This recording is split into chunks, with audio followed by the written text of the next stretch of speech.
Hello my dear student,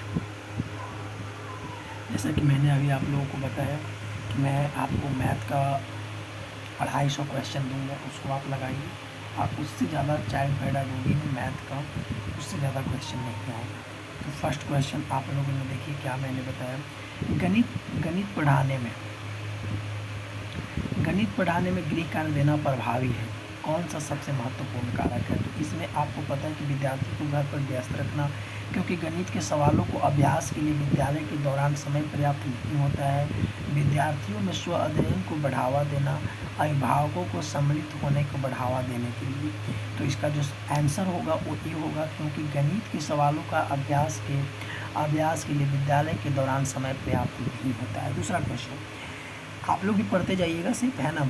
विद्यार्थियों को गुणन सारणियाँ याद कराने का सर्वश्रेष्ठ तरीका है। शिक्षक पहाड़ों को बोर्ड पर लिखे और बच्चों को नकल करने के लिए कहे। नहीं, नकल का तो हम लोग कोई पक्ष में होते नहीं है ना। बच्चों को गृह कार्य दे जिसमें उन्हें पहाड़े लिखने दे। नहीं, प्रशिक्षण और प्रयास, बच्चों को एक समय सीमा दे जिसके भीतर उन्हें पहाड़े याद करने को। नहीं, इसमें हम सी ऑप्शन के साथ जाएंगे, प्रशिक्षण और प्रयास।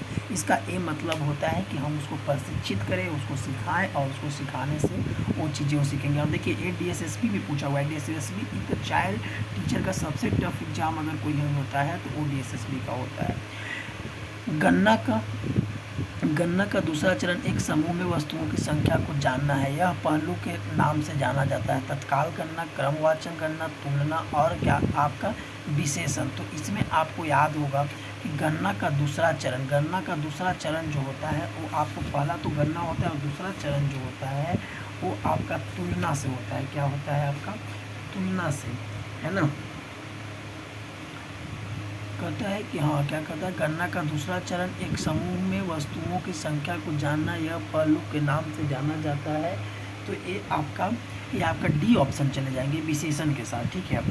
चलिए आपका आएगा, इनमें से किसी संख्या संकल्पनाओं से परिचय कराने में प्रथम चरण माना जाता है। तो देखिए सबसे पहले संख्या को हम लोग, देखिए आप ऐसे भी जान लीजिए कि चाइल्ड पेडागोगी का सबसे बेस्ट बात जो होती है, सबसे पहले हमें क्या आता है? बोलना आता है, फिर हमें पढ़ना आता है, फिर हमें क्या आता है? बोलना पढ़ना, फिर हमें बोलना पढ़ना और बोलना पढ़ना, लास्ट में लिखना आएगा, ठीक है। तो यहाँ पे कहता है कि इसका ऑप्शन गिनना हो जाएगा, ठीक है। कहता है क्या कि गिने बिना एक संख्या पैटर्न को सही पहचान कहलाता है। त्वरित गणना क्या कहलाता है?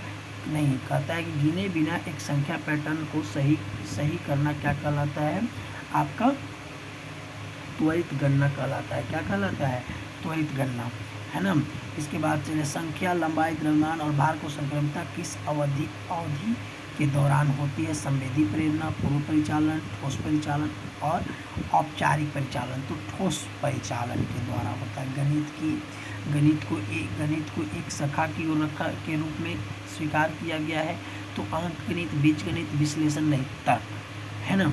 गणित को हमेशा तर्क के रूप में अपनाया गया है और गणित यही चलते हैं, गणित एक सटीक तर्क देता है, ठीक है। संख्यात्मक आंकड़ों का दृश्य प्रदर्शन निम्नलिखित में से किसके माध्यम से किया जाता है? मानचित्र के माध्यम से, सामयिक पत्र के माध्यम से, फ्लिप चार्ट के माध्यम से, ग्राफ के माध्यम से। तो आपको मैंने अभी ही बताया, क्या बताया, कि हम लोग कभी भी करेंगे तो देखिए हम लोग जितना भी संख्यात्मक आंकड़ों को मैच में देखिए, चाहे कहीं पे भी देखिए, हम लोग ग्राफ के द्वारा दिखाते हैं बहुत बार। तो ग्राफ कहा भी जाता है उसको कलेक्शन ऑफ ऑब्जर्वेशन, है ना। सोच की वृद्धि और गणितीय संकल्पनाओं के विकास के बीच एक निकट संबंध को स्थापित किया जाता है। इसका क्या हो जाएगा? 9 को हम चले जाएंगे किसके साथ? 9 का हम ऑप्शन चले जाएंगे सी के साथ, जिसको अनुसंधान कहते हैं। सोच हमेशा अनुसंधान की ओर लेकर जाता है। गणितीय संकल्पनाओं में महारत हेतु लगने वाला शिक्षक और बालक के लिए मुख्य उपकरण है। तो आपको पता है कि देखिए किसी भी संकल्पनाओं को समझना है तो आपको सबसे पहले भाषा को समझना जरूरी है। पूर्व संख्या संकल्पनाओं बालक में वर्ष की आयु प्राप्त करने से पूर्व विकसित की जा सकती है। तो आपको देखिए इसमें जो इसका जो ऑप्शन चले जाएंगे, हम लोग कहते हैं कि पूर्व संख्या संकल्पनाओं हम लोग कितने वर्ष तक? 7 वर्ष के पहले तक हम लोग डेवलप कर लेते हैं, ठीक है। चलिए, तो मैं 10-10 क्वेश्चन करके ही आपको दूंगा, इससे आपकी प्रिपरेशन